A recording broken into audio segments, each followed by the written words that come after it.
Hey, today I'm going to show you guys how to make gnocchi soup. And I'm going to try and get my apron on. Alright, so to make the soup, which I should add, it's totally gluten free. Okay, so what you're going to do is you're going to get yourself about 2 stalks of celery, some onions, 2 cloves of garlic, add more if you prefer more, and a carrot and a stock pot. So what you're going to do is you're going to start by chopping your onions. I'm using green onions, but use whatever you have. So you want to chop those up. And what I'm just going to do is I'm just going to throw everything into a bowl here. And I will add that to my pot. So then you can chop up your garlic and whatever size you really choose. If you have kids and you plan on feeding this to your children, probably cut it in smaller pieces. Okay, throw that in the bowl.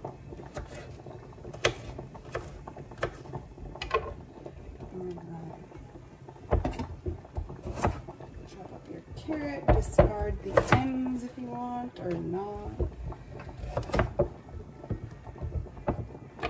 On top if you can see. So I am going to cut them like this. Makes the carrot go along the way. And I also prefer like a chunkier soup.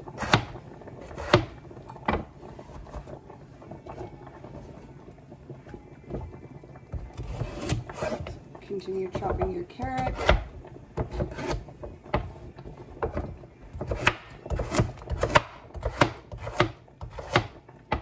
Don't have to be the best chopper. I'm not. Alright, now you're going to come in with your celery.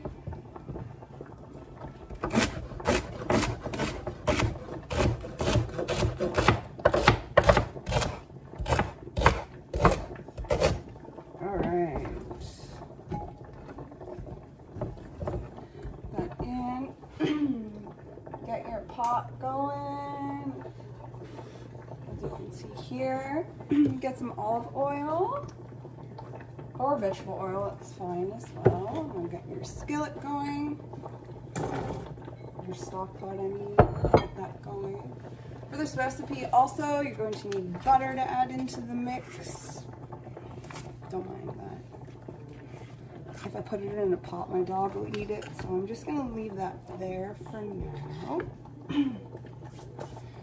And you can start chopping up your meat. So I am making partridge gnocchi soup, but you can make partridge and chicken, turkey, but you can make it with chicken or just turkey.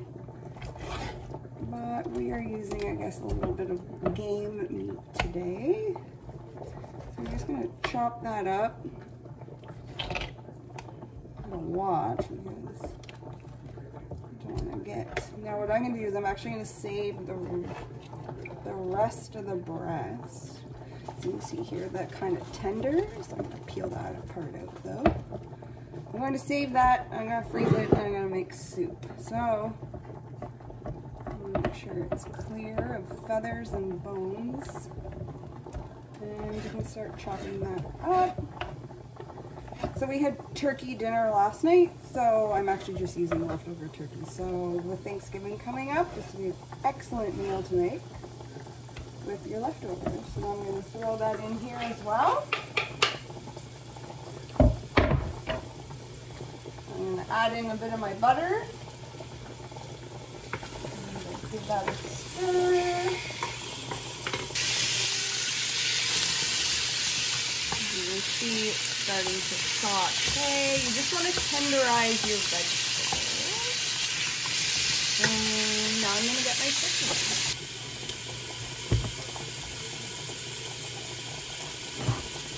So you kind of want to let that saute on like a medium heat or high, or really it all depends on your client. So now I'm going to chop up my turkey. Throw that in the pot.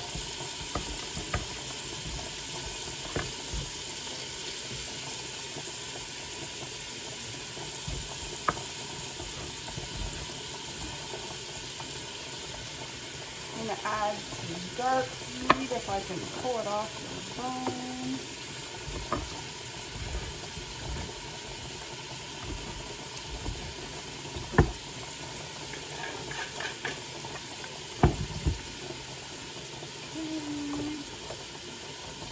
Couple little pieces here I can snag.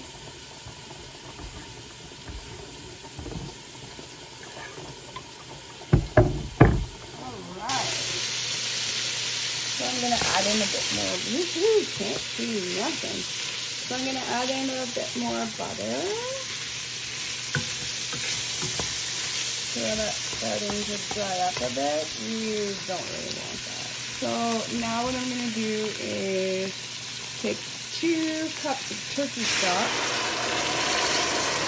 You can use homemade stock, turkey stock, chicken stock, store-bought stock. Whatever works best for you. Obviously we're going to need some more stock here, but we're just going to start with that and kind of let the juices kind of like fall together. Okay, so I'm going to add in another 2 cups of stock. You can use about really how much you want. I usually use about 6, so that's what I'll be using here. And I add them in slowly. Now you're going to want to get some spinach.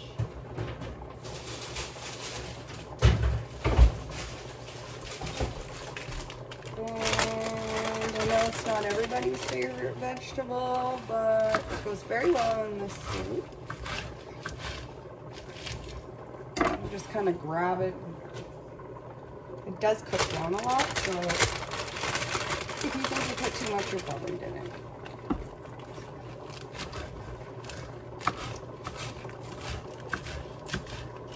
Just chop it up like this, chuck her in the pot. Okay, so I'm going to add in my last 2 cups of stock. Okay, and I'm going to let that fester, so I'm actually going to turn it on low. And then I am going to get some peppercorns if I can find them, which I can't. All right. So I'm back with the peppercorns I couldn't find. Depends how much pepper you like. I use about this much minus what I've been dropping. Sprinkle that in. And really the only seasoning you need is thyme. So just put that in. Fresh thyme, powdered thyme. I had fresh thyme in my broth, so I'm just going to use a bit of powdered, dried, store-bought thyme. And pretty much those are the only seasonings in the soup. Super easy. It doesn't take long to make. I do let it simmer for about an hour and get everything cooked down and flavorful. And then I will add in my cream and my gluten-free gnocchi.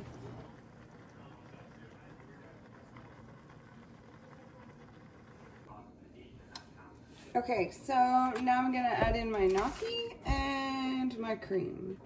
I'm using 35% heavy whipping cream. I find it tastes the best. And this is the gluten-free gnocchi I will be using. I bought it at the Independent. Low blasted period. Now for a gluten-free item, I will say that it's pretty good. Oh, and it's vegan too. The cream and butter aren't. And I'm sure if you are vegan and you're watching this recipe, you can use a plant-based butter. I'm not sure what you would use for the cream. I find almond milk quite sweet, so I really don't cook with it.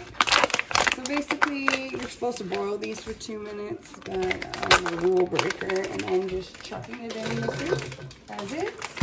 Because it's almost 3 o'clock and it's not supper time, but I'm ahead of the game today for once. So what I'm going to do is I'm going to add that in, and I'm just going to kind of let it fester with the cream, and then I will adjust salt and pepper to taste when it's ready.